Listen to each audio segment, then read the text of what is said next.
It's 12:30. This is the Nanovic Institute. We start on time. Good afternoon. Thank you so much for being here. Welcome to the 2026 Nanovic Forum lecture. My name is Clemens Sedmak. I always write this down in case I get nervous and forget. My name is Clemens Sedmak, and I serve as director of the Nanovic Institute for European Studies. Welcome all. Special word of welcome to our guest of honor, Ambassador Kent Logsdon.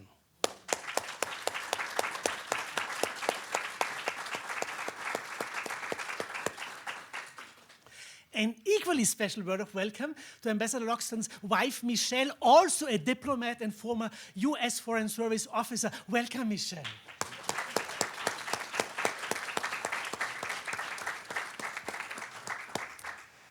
Ambassador Logsdon has graciously agreed to spend 2 weeks with us on campus as our diplomat in residence. He said yes to this invitation, even though, as a Notre Dame graduate, he was well aware of the risks that he might share his visit to campus with snowflakes. This is our Nanovic Forum 2026. The Nanovic Forum is a signature event of the Nanovic Institute for European Studies within the Keough School of Global Affairs.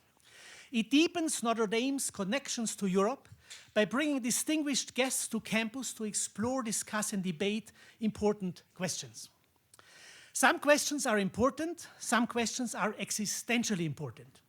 Today, we commemorate the sad anniversary of 4 years since Russia's full-scale invasion of Ukraine. The question of the future of Ukraine is an existential question for all Europeans and beyond. The Nanovic Institute for European Studies is committed to the cause of Ukraine, thanks to many bridges of friendship and collegiality with the Ukrainian Catholic University that can teach us so much. Our partnership with UKU, the Ukrainian Catholic University, dates back to 2004, thanks to the foresight of my predecessor, Professor Jim McAdams, also with us here. Today's lunch lecture is our contribution to mark the sad milestone of 4 years of attacks all over Ukraine. I normally do not do that, but could we please take a moment of silence to think of all the victims of this terrible war?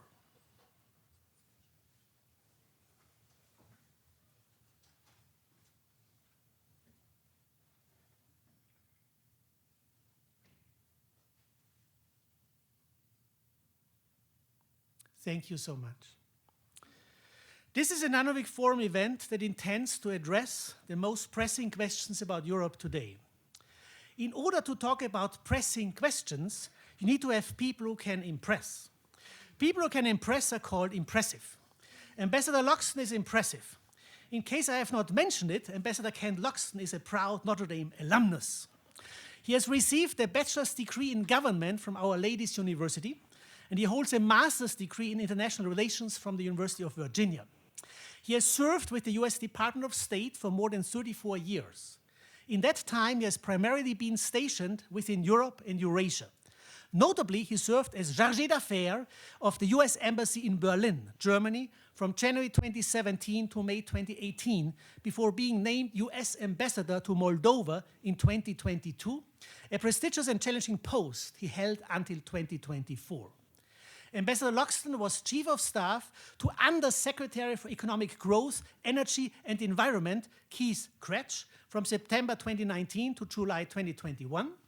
He was also the Chief of Staff to the Deputy Secretary of State for Management and Resources in Washington, D.C., before he went to Berlin. Ambassador Logsdon speaks Russian, Ukrainian, Thai, and German, and is also working on Romanian. And his parents taught him English too. It is a big honor for us in the Keough School and for the Nanovic Institute to be able to have Ambassador Logsdon as our diplomat in residence, willing to teach classes, willing to meet students, and willing to give a Nanovic Forum lecture. Ambassador Logsdon's topic today, Moldova's successful resistance to Russian interference, a blueprint for defending democracy. Ambassador Logsdon will speak for 30 minutes, 12 seconds, and then we have about 30 minutes left for discussion, and we end at 1:30. Dear Ken, thank you so much. The floor is yours.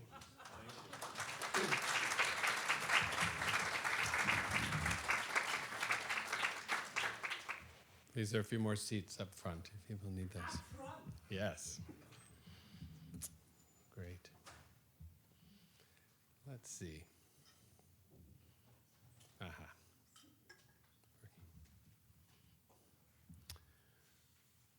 4 years ago today, the morning of February 24th, 2022, we heard the start of Russia's full-scale invasion of Ukraine. I've been in Chisinau for about 2 weeks. It was still COVID. We are holding most of our meetings virtually, and the week before, I had presented my credentials as the new US ambassador to the Republic of Moldova to President Maia Sandu. It's in the picture up there, you can see us. As the president's representative in Moldova, I was fully empowered to engage with Moldovan officials. In the months prior to my arrival in Moldova, there had been a lot of press reporting about Russia's plans to attack Ukraine, a further invasion of the country that began in 2014. In an unprecedented decision, the US government had decided to share intelligence with our allies about Russian plans to attack. Moldova, as a non-NATO member and a partner rather than an ally, was getting some of this information, but not all. In fact, in the week prior to the attack, I had successfully convinced Washington to share more information with Moldova about what was coming. Prior to February 24th, Moldovan President Sandu and key members of her government, they were skeptical of the information we were sharing. They found it hard to believe that Russia, which was already playing an influential role in Kyiv, would take direct military action against Ukraine. But President Sandu was grateful for the information. She took the warnings seriously, especially given Moldova's own limited intelligence and military capabilities.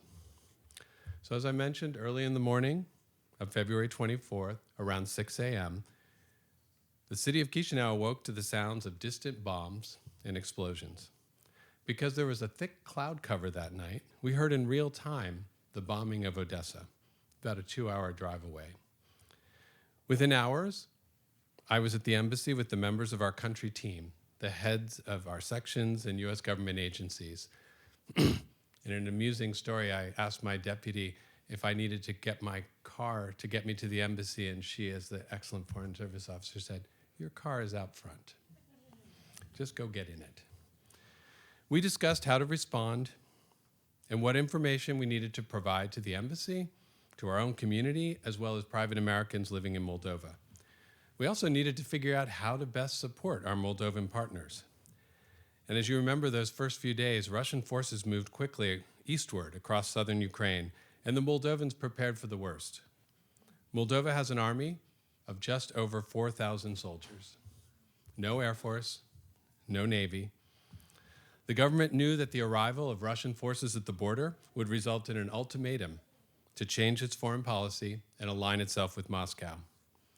The Moldovan government also had to consider the presence of 1,500 Russian peacekeepers stationed in Moldova's breakaway Transnistrian region. They worried that Russia would try and use the breakaway region to attack Ukraine from Moldovan territory. That's some of the early damage from Odessa. Within days, US Secretary of State Blinken and many European leaders were on the ground in Moldova. Their goal? To reassure President Sandu and the Moldovan people that Russia would not attack the country. Within months, more than 1 million Ukrainian refugees fleeing Russia's war came to Moldova. By the end of 2022, more than 100,000 Ukrainians had decided to remain in Moldova.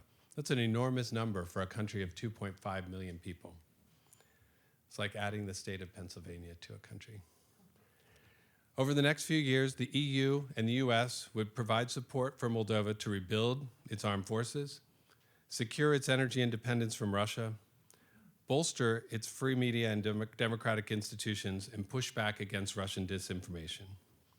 In just 2 years, the US annual aid budget for Moldova totaled $775 million. That's a huge increase from a pre-war budget of about $50 million in assistance. But thanks to the international support, and really thanks to the bravery of Ukrainians in fighting back against the Russian invaders, the Moldovan government kept the country independent and sovereign. Moldova charted a course towards membership in the European Union. They became a candidate country in just a few short months. EU membership is something that many see as the ultimate protection against domination by a Russian government that believes Moldova is firmly in its sphere of influence. It was clear, though, the danger was not over. Moscow would continue to use disinformation and cyber threats to keep Moldova in its orbit and hinder efforts to keep the country from moving west. So how did Moldova overcome these threats, keep its democracy, and make progress towards becoming a member of the EU? Got to start with a brief history of Moldova, and that's for everybody. I practice this with my class. They tell me it's understandable. Moldova has a long history. It has existed for more than 1,000 years, initially as an independent kingdom led by Moldova's greatest king, Stefan cel Mare, or Stephen the Great. He's up there in the corner. Moldova became a vassal state of the Ottoman Empire in 1538. In 1812, Russia defeated the Ottomans and annexed the eastern half of Moldova as part of the Russian Empire. It renamed the territory Bessarabia. The Russian government offered free land, no taxes, an exemption from military service, and settlers came from all over Europe. This included many Jews who settled in Moldova's capital, in Chisinau. In fact, at the end of the 19th century, more than 50% of Chisinau's residents were Jewish. Although it was part of the Russian Empire, the region stayed as a Romanian-speaking region. In 1917, with the breakup of empire, the establishment of the USSR, Moldova established a representative assembly and declared its independence. However, a few months later, under pressure from Bucharest, the assembly got back together and voted to become part of Romania. The Transnistrian region across the river, across the Dniester River, which is Transnistria, became and remained part of the Soviet Union. So Moscow added territory carved out of the Ukrainian Soviet Socialist Republic, added it to Transnistria so they could have their own autonomous Moldavian Soviet Socialist Republic. But most of Moldova was actually part of Romania. And if you look at that map, on the left, the big part that says Moldova is actually all in Romania today. The part on the side that says Bessarabia, that's actually present-day Moldova. He said Moldovan history is not for wimps. Got to keep up. During World War II, Moldovan territory changed hands between Romania and the Soviets several times. However, at the end of the war, Stalin claimed ownership of all of Moldova. And as a result, Moscow fused present-day Moldova with the Transnistrian region to create this Moldovan Soviet Socialist Republic. After Moldova became part of the USSR, Moscow sent many Romanian-speaking intellectuals and their families to the gulags in Siberia. There was an artificial famine resulting in thousands of deaths. Some of you may have said that sounds familiar, what happened in Ukraine in the 1930s.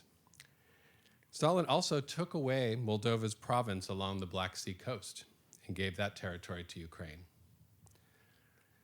During the Soviet period, Moldova prospered as a center of viticulture. One of every 3 bottles of wine in the USSR came from Moldova. 1 out of every 2 bottles of sparkling wine came from Moldova.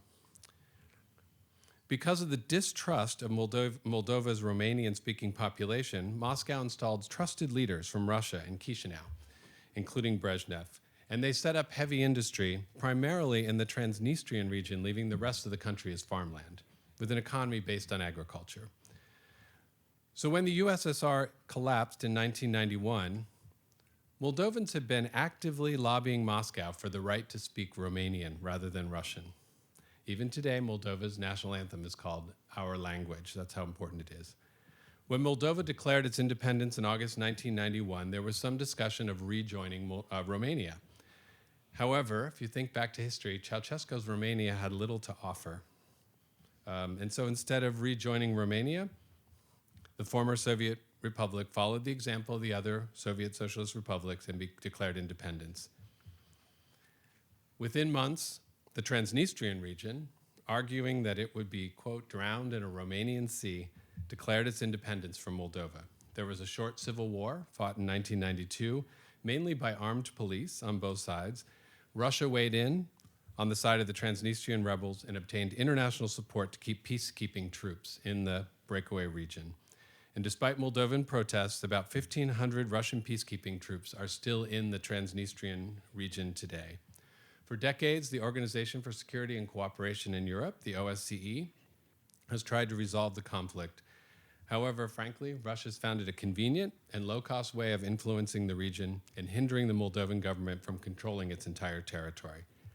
In addition, as a condition for ending the civil war with Transnistria, Moldova agreed to become a neutral state. For much of its 35-year history as an independent country, Moldova struggled with corruption. There were a series of corrupt leaders, including a period in the 2000s when Moldovans even elected a communist as president. Corruption devastated the economy and caused many Moldovans to move to Western Europe to find work.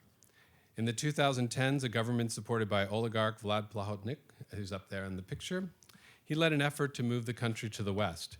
His government negotiated a deep and comprehensive free trade agreement with the European Union that tied Moldova's economy to the EU and allowed for visa-free travel for Moldovans to the EU. And thanks to Moldova's interwar history as part of Romania, Moldovans whose families had lived in the country during the interwar period had an automatic right to Romanian as well as Moldovan citizenship. However, the Plahotniuc government collapsed after he and 4 other oligarchs in the government manipulated the country's banking system to steal $1 billion from the country through the banking system. The total theft was about 12% of the country's GDP. I can tell you it's a scar still today. And even though Moldova had developed new economic ties with the European Union, the country was 100% dependent on Russia for its energy supplies. Russia was pretty committed to keeping its leading role in Moldova, and it stepped up its disinformation efforts, it supported pro-Russian politicians, and unleashed its hybrid warfare on Moldova to keep it under control. Things changed in 2020. The election of Maia Sandu, a Western-educated former World Bank official, and her party, the Party of Action and Solidarity, or PAS, was very successful in the 2021 parliamentary elections, got an absolute majority, and they charted a new democratic course, more directly aligned with Europe and Western values. Initially, the Moldovan government saw a European or EU membership only as a long-term goal.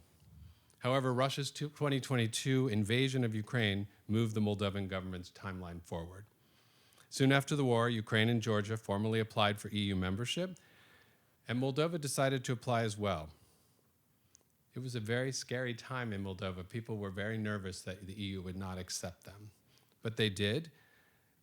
Brussels responded positively, gave the country EU candidate status in June 2022, and formal accession negotiations started already in June 2024. And with European and with US support, Moldova's made great strides towards its European goals. Moldova's begun technical consultations. It's doing everything possible to accelerate its integration. Both President Sandu and her party's parliamentary majority, they won new terms in 2024 and 2025, despite Russian efforts to interfere with those elections, to discredit the Sandu government and to get pro-Russian politicians elected. In 2024, Moldovan citizens even voted to amend the constitution explicitly, including a reference to the goal of EU membership. So what does Russian influence look like in Moldova? So in Moldova, Russia's looking to promote its own narratives and its views through media. And I'm talking about traditional and social media. Sympathetic politicians, even its own political parties. Moscow argues that Russia has a natural and agreed upon sphere of influence, and that Western and democratic governments are intrinsically hostile to Russia. Moscow is trying to persuade Moldovans that their government is selling them out to the European Union, providing basing rights for NATO countries, even importing liberal ideas into the country, like destroying the family via promotion of LGBTQ plus rights and attacks on religion.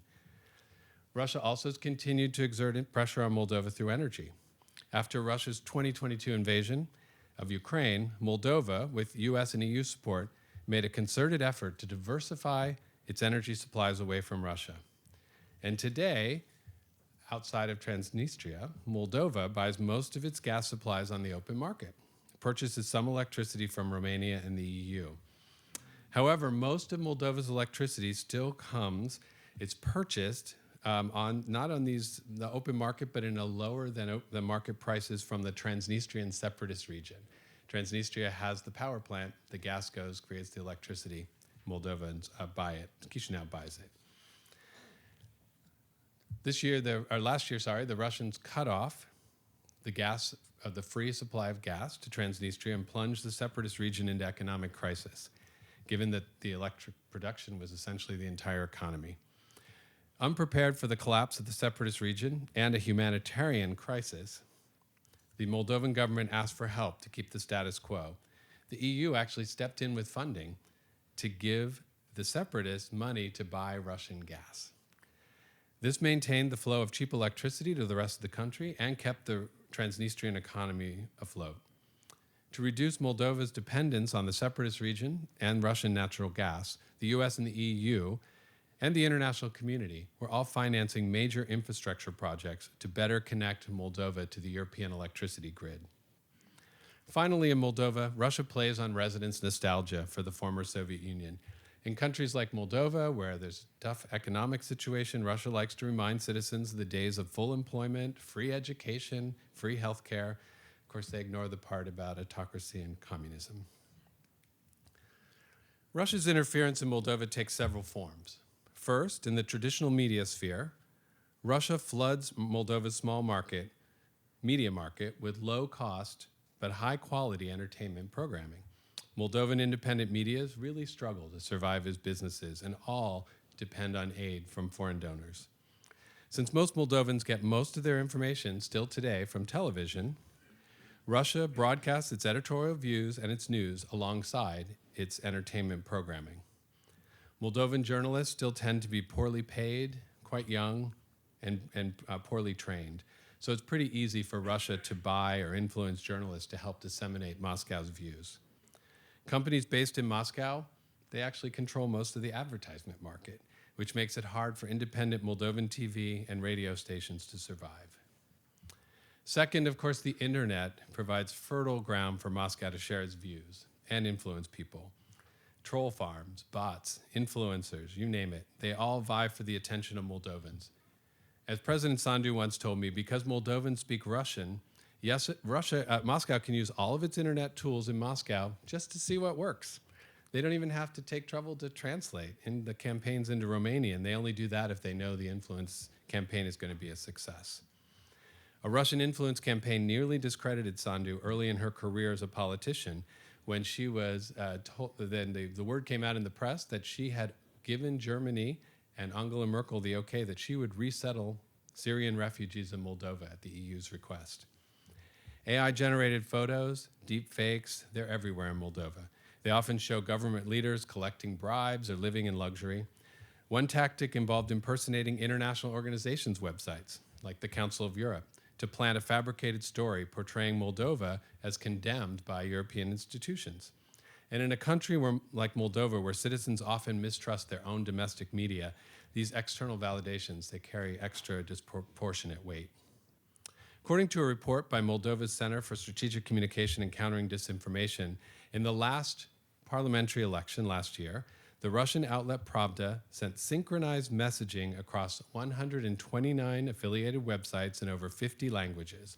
These were all further amplified by local networks. Permissive areas such as St. Kitts and Nevis hosted websites designed to mimic legitimate news media to evade scrutiny. And so-called foreign experts laundered narratives from Kremlin-aligned sources on seemingly reputable outlets, creating an illusion of international consensus. Russia also uses cyber attacks against Moldova's government institutions.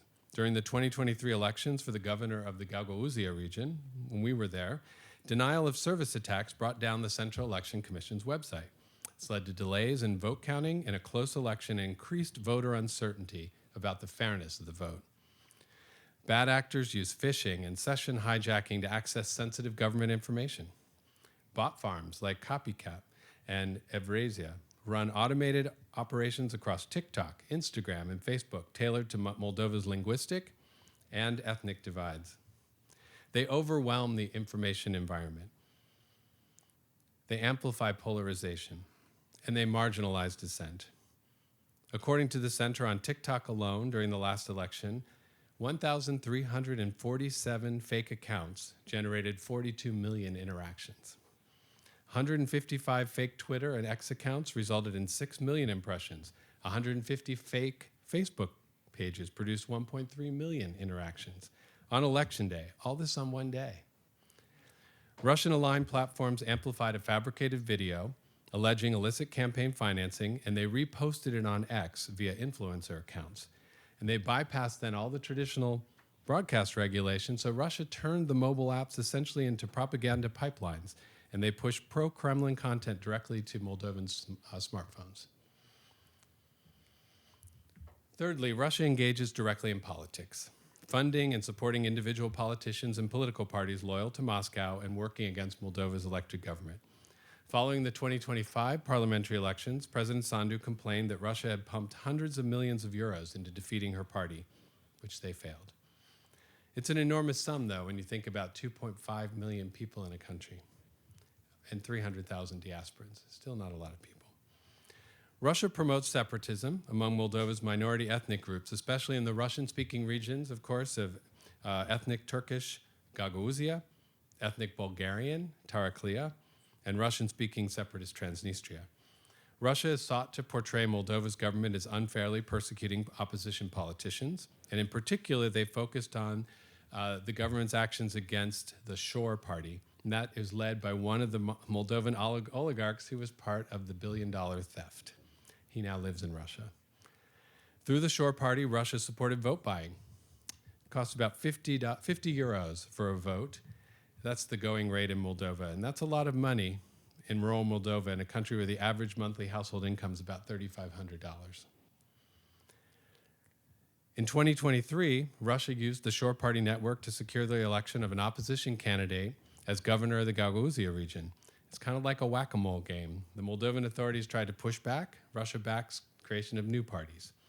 Pro-Russian Moldovan politicians routinely visit Moscow. Allegedly, they obtaining funding. They get support for their ongoing efforts to overturn the current government. So how has Moldova responded?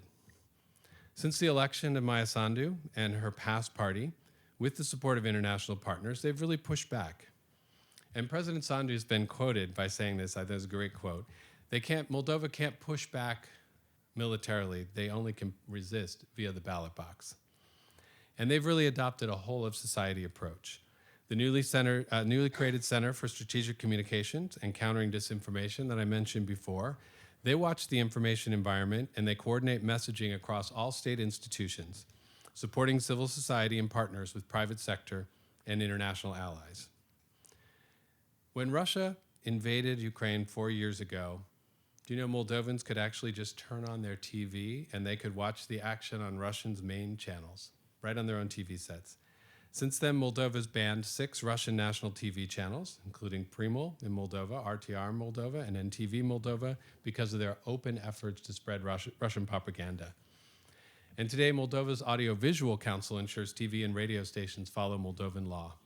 Foreign donors from the US and the EU provide technical equipment and support to help the government monitor the media environment. When we actually arrived, the Audiovisual Council was using human beings who would turn the channels to see if the outlawed content was somehow not according to the law. We've obviously given them some technical support so they can do that all by machine, by AI.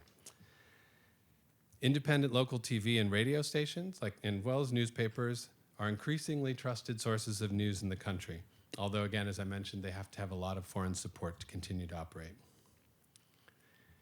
It's been more difficult for the Moldovan government to combat Russian disinformation internet campaigns. The AI-generated deep fakes, the manufactured news, all of these undermine trust in the government and elected officials. And these are primarily on the Russian Telegram and on TikTok, but they're on all social media platforms. There are fact-checking organizations like Stop False and other media watchdogs who help, but they can't keep up with the sheer amount of information that is pumped out by Russia and its surrogates into Moldova. The government has tried to enlist the support of global information giants like Meta to help control the spread of misinformation. However, that's only been had limited success. Thus far, what has been successful? Having an educated citizenry and an active civil society in order to push back on false narratives. The Atlantic Council had a recent report, and they concluded that Moldova built its efforts to counter Russian interference around 3 goals. First, they built trusting relationships between citizens and government to increase citizens' faith and trust in democratic institutions. Secondly, the government made important strides in addressing vulnerabilities in the country. For example, Moldova is no longer 100% dependent on Russian energy. They also promoted cyber defense, including regulatory oversight of social media to combat Russian disinformation. And finally, perhaps most importantly, the government offered Moldovans a vision of a long-term, workable economic alternative to dependence on the Russian economy via the EU membership.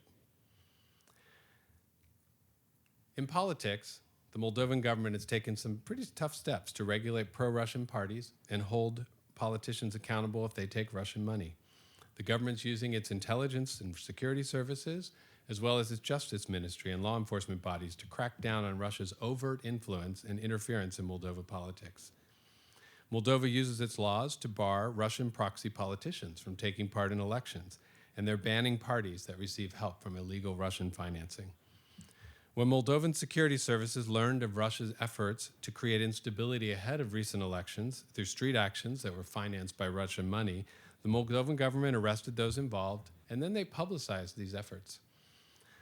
The government actually took steps to remove the leader of the Gagauzia region for receiving illegal campaign financing from Russia, and took the issue and the governor to court. The US, the EU, and individual European nations, we've all helped by sanctioning individuals guilty of trying to rig elections or illegally financing political parties. And most recently, Greece extradited that former strongman, Mr. Plahotniuc, back to Moldova. So why should this matter to all of us? First, Moldova, and I'll be the first to say, many in the West have overlooked Moldova for a long time, but it sits at a key juncture between East and West. Moldova is committed to promoting democracy, good government, and Western values. And if we and the EU do not support these aspirations of the Moldovan people, we're sending a message to others in the Russian sphere of influence, if you will, that we do not believe in their right to choose their own futures. In the spring of 2023, I went to a rally that President Sandu had in the main square of Chisinau. She wanted to do a positive demonstration in support of democracy and EU membership, not just negative demonstrations. 75,000 people showed up. Standing in the square, I was really struck by the words of the EU Parliament's president, who at the rally said, over and over again, "You are not alone." And it gave Moldovans a sense that Europe was with them, that the international community was with them. When I was ambassador, people always asked me, Moldovans are great. Why do you care? Why do you care about us? We're a small country. We've got a small population. We're far from the United States. I always responded, it's in our interest. It's not just because we're nice people, but it's in our interest because we want to support a more prosperous, more democratic, and a more secure Moldova. That was my tagline when I was there. Because frankly, democratic, prosperous, and secure countries are our best allies, and they're our best trading partners. Moldova deserves to forge its own path, and we need to help. Secondly, Moldova sits in a unique geographic position. And since Russia's further invasion of Ukraine, Moldova's borders have kind of become the EU's borders. Shortly after the Ukraine war began in 2022, the EU sent Frontex border guards from member states to support Moldovan border guards at their border crossings with Ukraine. Those EU border guards, they're still there today. The eventual peace settlement in Ukraine, whatever it looks like, will obviously affect Moldova and Moldova's European future. Moldova will have to play a key role in the reconstruction of Ukraine and its cities, especially it's going to play a role in connecting Ukraine with European energy networks. It's in our interest to have a democratic Moldovan partner to support post-war Ukraine. Finally, Moldova is showing the rest of the world what Russian interference and misinformation looks like. And it's also showing how to push back. Here in the US, we've seen Russian influence operations, hacking efforts, denial of service attacks, media manipulation. Russia pushed back by building trust in government and democratic institutions and promoting cyber literacy, both in the schools and in its population. Moldova is also using its judicial system to shut down illegal political and information operations, and it's prosecuting those who use illegal means to subvert elections and break the law.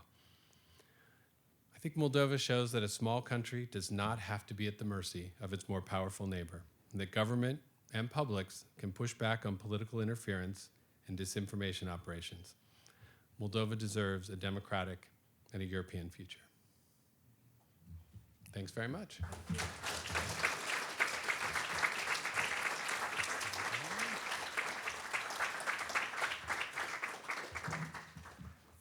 very much, Ambassador Logsdon. We have, I can walk around with the mic. We have 24 minutes and 30 seconds, and I have 30 seconds at the end. The floor is open for questions or comments. Please. And don't be shy. We need an icebreaker. Professor Xelman is our icebreaker. Thank you so much. Thank you. I think we all know a lot more about Moldova now, and that's good news. I want to ask about internal politics. Is there a loyal opposition in Moldova to go along with the disloyal opposition coming from Russia, or is it a kind of one-party state with a Russian opposition? That's a great question, Professor. Thank you. It's interesting because I think Maya Sandu and the PAST party very well understand that there should be a loyal opposition party in addition to the government opposition, the government party.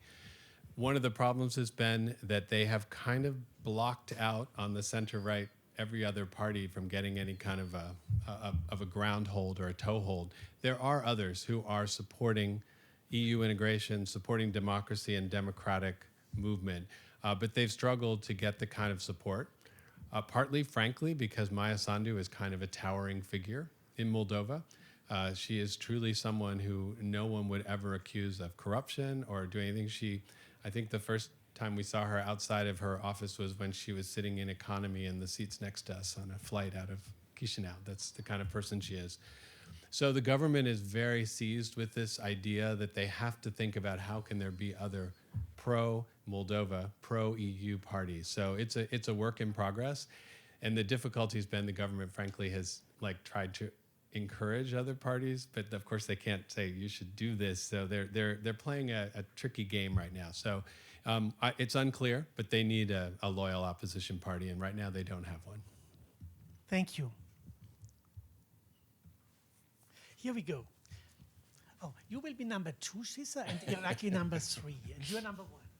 All right, thank you so much. I'm curious about Chinese influences in Moldova, just if you've seen them supporting Russian efforts at disinformation, if they've been involved in the energy crisis at all and funding that. It's a great question, thanks. In China, in all of the posts where I've been working over the years, of course, China is always playing an important role. But in many of the countries in the former Soviet Union, certainly up until the last few years, China has always kind of given a little bit of a played a backseat role to Russia. But in the last few years, they have certainly increased their presence in Moldova, in Chisinau. They have focused on some areas like education, medicine. They've tried to look at areas where there might be interest. And they've also started to send Moldovan business people to China, in particular to sell wine. Export of wine to China is a huge business. Finally, the Chinese have turned and offered Moldova a lot in the way of solar power. They've given free solar parks, and they have really positioned themselves nicely. Russia in Moldova, since the war, the further invasion of Ukraine by Russia, Russia has become, they're not a persona non grata. There is a Russian ambassador, but he's never invited to anything. He is only called in by the government. If there's unhappiness, he's kind of left out of things. So the Chinese have seen this as an open area to maybe talk some more, but it's quiet and it's slowly moving. The economy in Moldova is so small, they haven't put a lot of effort into it, but they certainly are looking as an advantage to say this is an area where they could increase their own influence. Thank you. Thank you, Professor. So I just have a question about the resistance that Moldova has shown with whatever Russia is doing currently. So is there any visibility on all of that in Russia? And do we have any information on what the Russian citizens, especially the youth, feel about the environment over there? Yeah, that's a great question too. What we have seen is that Moldovan, the diaspora, when it started leaving Moldova, it went east and it went west. And so there's actually a fairly significant Moldovan minority population in Russia, of people who went to Russia to work, who took their families there. Some left after 2022 and the war began again, but many have stayed. To be honest, Moldova is so small in the Russian push on influence that it's just one of many countries where Russia is working very hard to maintain its influence. I think they know Moldova. One of the interesting things, and there's no land border and there are no direct flights between Russia and Chisinau in Moldova. There's only one international airport. So that also limits the amount of engagement. So even when we saw many young Russians, for example, leaving Russia after the war began, they were going to Turkey, they were going to Georgia, they could cross the border because they went to Armenia. They didn't come to Moldova. So there's been a bit of a distance in that way. So I think that Russians are very aware. And I think in particular, the media and the social media efforts, they're aware of what Russia's trying to do in spreading its own information. I'm not sure a young Russian would necessarily see it as propaganda. It'd be more of informational. This is what we're putting out there. So they're aware, but there's a lot less, I think that we were actually surprised, a lot less engagement between Russians and Moldovans in Moldova today. Thank you. Thank you so much, Ambassador, for the presentation. I think it was during your tenure when they sanctioned the State Department oligarchs, Shor and Plahotniuc you mentioned. Do you think those sanctions are affecting basically for cutting off the money so that they don't destabilize the government? Because it just showed us like they still have money to fund those activities. They do. Thank you, Irakli. But on the other hand, I was really proud to have been the ambassador there when we did take the first step to sanction internationally some of these oligarchs, which had never happened. The United States had not done that for Moldova. And they really focused on the intelligence information we have about Russian government operatives who are trying to fundamentally change a government via an election, via illegal activities during elections. So I think it did make, first of all, it encouraged the EU to begin taking actions of its own, to also stop these oligarchs from moving. Do they have money and resources? Of course. But now they have a reputational risk problem. So if they're trying to just like, aren't you that guy who was sanctioned by the United States? It makes it difficult for them to move their money in the banking system, which still has a very heavy U.S. role to play in keeping the money in our financial institutions safe. And it also limited where they could go. It further shrunk the world of these oligarchs. So I think it was actually very effective, and it was a huge step and something that the Moldovan government really appreciated that we did because it was a really concrete way of showing our support for Moldova. Thank you. Coming up, Professor Kite. Thank you very much. Very enjoyable, and indeed, as you pointed out, a great opportunity to learn more about the country. And that's where I'd like to ask you a question, and that is thinking in terms of what you see as the formal and informal connective tissue with Ukraine, and thinking a little bit further about that, because that's something that I have really no awareness of. And clearly you'd be in a position to speak a little bit to how you see that unfolding, either historically or in terms of a contemporary context. Thanks. That's a really good question. It's something we talked about yesterday about Ukraine. And I worried a little bit about this lecture because I only have a half hour or a little more, I guess I'd take. Sorry, Clemens. But I worried because I didn't want to sound too Pollyannish that everything's great in Moldova and they're doing a great job. They are. But it's hard to get into all the nuances. And one of the nuances that's very difficult to talk about is the relationship with Ukraine. So I like to describe it as Moldovans every day think about Ukraine and Romania. They're surrounded by them. They think about it every day. They worry about what Ukraine might do that would have an effect on Moldova, and the Ukrainians might not have thought about that, or it certainly wouldn't be their number one priority. Maya Sandu and many people before her in government have tried very hard to have a good relationship. I think Sandu and Zelensky have a very good working relationship. But I think it's fair to say that everyone in Kyiv does not wake up every day and think about what is Moldova doing today, or what are you thinking about? So some of it is just the imbalance.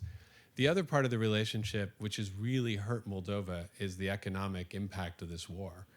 Because once Ukraine lost basically access to, Moldova, lost access to the Odessa port, there is no way to get Moldovan exports out of Moldova except via road, via Romania.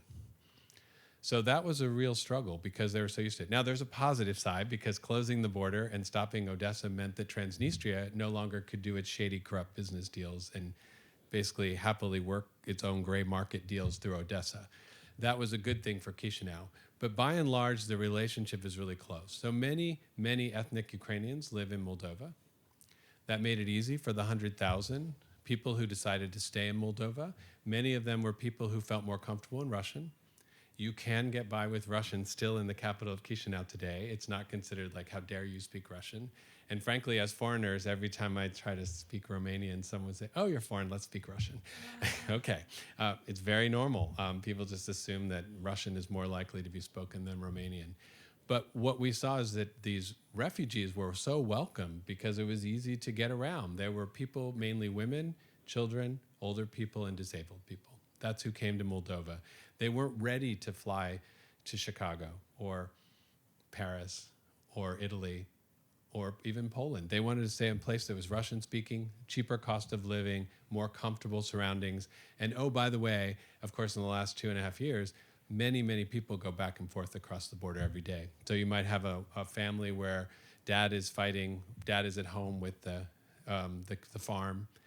Mom and the children might live in Moldova. They might go back and forth. The first 6 months, very interesting. Of course, this all happened in March, so everyone arrived wearing winter clothes. By July, people had to go home to get their summer clothes. It's that kind of a back and forth. So the relationship is very good. It's very tight, but there is always concern in Moldova that something will happen in Ukraine or something by Ukrainians that will have an effect on Moldova that they're not going to be considered by. And that, I think, is their main concern. But the relationship between the people, they've had their differences over time. They're not always great, but I have to say, when we met with so many Ukrainian refugees, and they'd always come and say, can I just say, nobody asked us anything about the past. They just said, how can we help you? When people came across the border, Moldovans got in their cars, drove to the border, and said, I can take a family. And they took them home. It was incredible. And we watched this again and again and again. And it's one of the places in the world, if you go to Moldova and say, would you do this again? And do you think the Ukrainian refugees should stay in Moldova? People will say yes, the vast majority. So the relationship, we have lots of Ukrainian colleagues who can speak for that, but it's just an imbalanced relationship by power, but by person to person, it's very close. And many intermarriage, many people, especially in the south, in the Odessa Oblast, there's a lot of intermarriage where people have a Moldovan set of grandparents and a Ukrainian set of grandparents. They've gone back and forth forever. That's really quite common. Thank you. Coming up, Dolly Duffy to all Notre Dame alums report. Ambassador, thanks for an enlightening talk. I'm curious, this comes with as the person that works so closely with alumni, this comes with a bias. I have absolutely no doubt, as a Notre Dame alumnus, you did a phenomenal job while you were there, and now you're not there anymore. What does it look like now with a new ambassador and a new administration? What's the impact? Couple of impacts. Thank you, Dolly. Great to see you. And I have to say, in the darkest days of the war, when we were pretty sure the Russians were coming any day now, I got a nice email from Dolly saying, we're thinking of you here at Notre Dame, which I still really remembered and appreciated that. What has happened today? I left in the summer of 2024 to take a position I was asked to take at the State Department. I fully expected there would be a new ambassador by the end of the year. There's someone who was nominated, had a hearing in the Congress. As many may know, about 25 career nominees were left on the floor of the Congress, if you will. And so at the end of the Biden administration, there was no vote, so they were not confirmed as ambassadors. When the Trump administration came into office, they decided not to take any of those nominations. They threw them all out, including nominations that were pending that hadn't been announced yet, as well as those that had been announced. So in normal times, you'd think that would mean go back to the drawing board and nominate someone else. The Trump administration has not nominated an ambassador for Moldova or for many other countries in the region, including Ukraine. There's a charge in both Ukraine and in Moldova right now. Career Foreign Service officers, talented, absolutely. But as I know myself from serving as a charge in Germany, it's not the same as having an ambassador.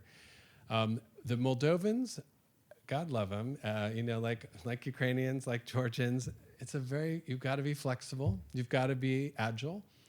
And we met with some of our former Moldovan friends who came to Washington, the foreign minister, the speaker of parliament. It was very nice. The current ambassador to the US from Moldova invited us to the family dinner at home, which was great, so we could really talk. And the foreign minister, I don't think I'm telling you secrets, he looked and said, you know, we used to come to America and it was called Halloween, it was trick or treat. We'd say, what can you give us? Now it's Thanksgiving, and so the approach we're taking is thank you. Thank you for the support. Thank you, please keep our support, please keep the assistance. We're good, we've got the EU, we're working on it, we really appreciate the US relationship. So they've taken a little bit of a step back until they can see, but I think it's a sad thing in our diplomatic service. I'll make my bigger pitch across the board. There is nothing that says you can't remove an ambassador at any time. The president decides that. But what's missing now is so many ambassadors have been asked to leave their posts and no one has been nominated. Not political appointees, not career appointees. So we have something like 110 out of our 190 missions in the world have no ambassador. I can guarantee you the number for China looks nothing like that. Something like 194 out of 195. It's a shame for us because I think it hurts the US national interest that we don't have ambassadors. And again, not about removing ambassadors. That is absolutely the president's prerogative. What's missing is where are the nominees, whether they are political or career. We're missing those. And if there's a message to all of you, encourage your members in Congress to get the State Department and the president to nominate ambassadors to so many of our posts around the world. Thank you. Hi, thank you so much. I'm wondering about the reaction from this breakaway region to some of these events in the last couple of years, both the events in Ukraine, but what you mentioned about cutting off the energy supply, things like that. Did that push them away from Moscow, or did it just deepen this relationship? It's a very complicated relationship. It's interesting. When I first got to Moldova, I remember sitting with my embassy team. And the first question was, well, when are we going to go visit Tiraspol? When are we going to go visit the president of Transnistria? I said, I go visit the president? I'm the American ambassador to Moldova. My experience was in Georgia. We certainly did not go to Abkhazia or to South Ossetia. We did not engage with those leaders. Because of the OSCE, because of the long support and relationship the U.S. has had in trying to find a resolution, I went every quarter and had a chat. One of our favorite dinners was when the president of Transnistria said, you need to bring your wife and we'll have dinner with my wife. And like, okay, this is all very surreal, but yes, we'll do that. But it's an interesting time because they are struggling because Russia doesn't put anything really into the relationship. But those 1,500 troops, they're mostly people from the region. They're Transnistrians wearing Russian uniforms. There are some Russian leadership, some colonels, a general maybe. The last time the Russians were able to put new equipment and materials into Transnistria was in 2015, when Ukraine allowed them to move across Ukrainian territory to Transnistria. So it's been a long time.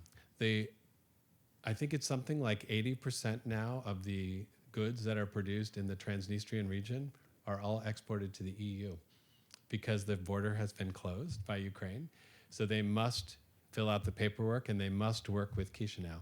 So I think this is a really big opportunity. Chisinau's never had any kind of leverage, and they are really working to try to get them to move towards some kind of unified scene. I think that, frankly, the EU is a great carrot. It is encouraging people, if they can figure out how to get those, because they're really kind of a business mafia who run Transnistria. They're not really, they will give you a long lecture about what it means to be a Transnistrian. But as I mentioned in the history, they have a point. They had a different history.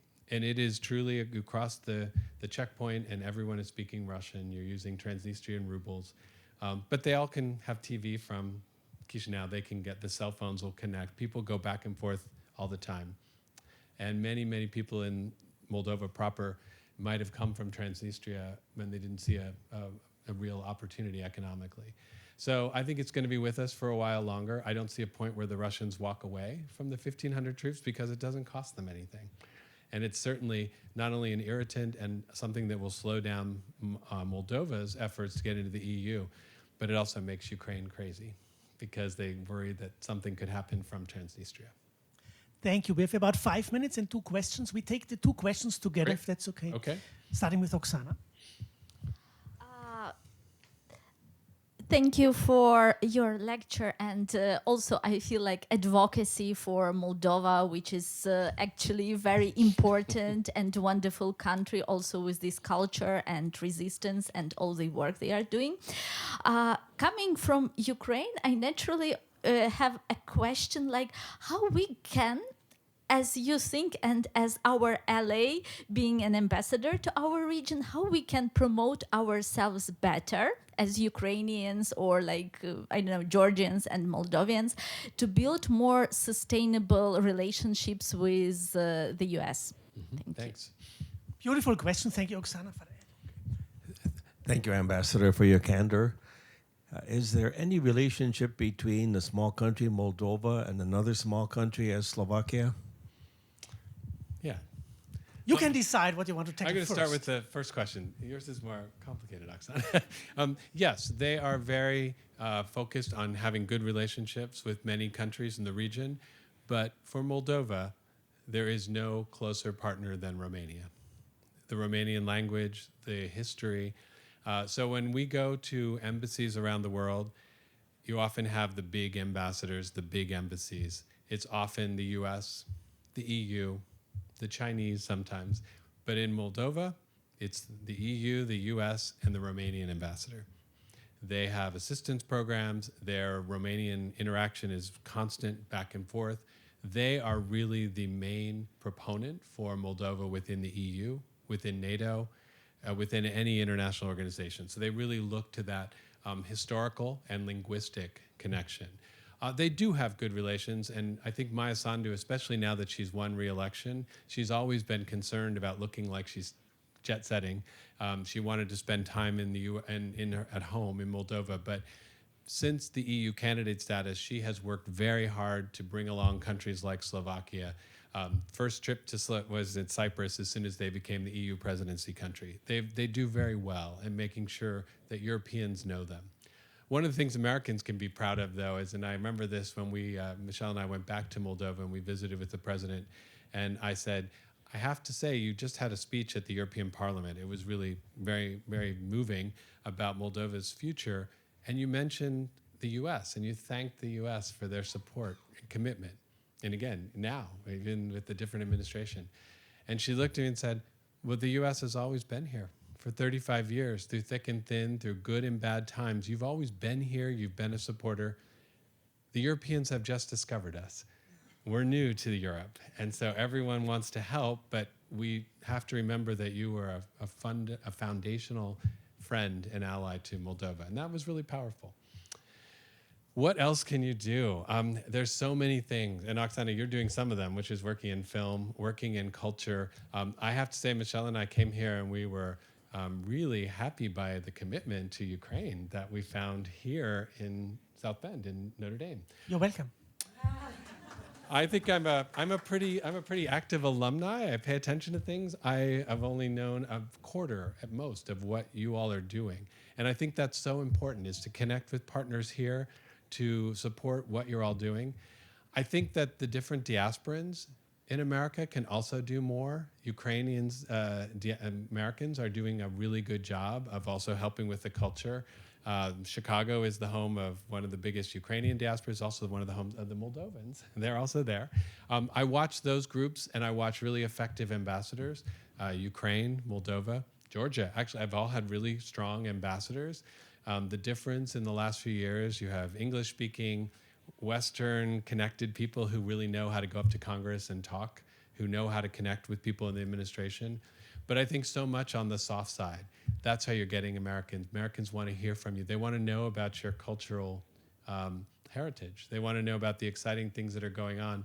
The war is horrible, and they understand that, and they know that. But it's sometimes really good just to remind them of what you're fighting for, which is Ukrainian culture, and maintaining it. That's like, wow, that's really a great way to feel connected. I think many of our colleagues and friends have really also rediscovered their own roots, that this is something exciting to think about promoting what they grew up with or where their families came from. But I think that, and maybe as a last word, when we joined the Foreign Service, yes, it was the Cold War. It was the Soviet Union. Did we think of, when I was growing up, the center of Europe? That was Germany. that line down the middle, that was the center of Europe. Center of Europe today is not Germany. Center of Europe is maybe Poland, could be part of Western Ukraine, depends on how you draw it. But so much of Europe, and I think we still are slow in America getting used to the idea that Europe is all of Europe, Eastern and Western. He's going to cut me off. But can I just say a quick word of thanks first to Nanovic, to Professor Sedmak really for bringing me here. It's such a joy to be able to do this. And again, I've learned so much. Thank you to the students who've come from the Europe and Diplomacy class. Good to see several of you who are not too tired of me yet. It's great to be able to talk about what we're doing, what we've done in our career.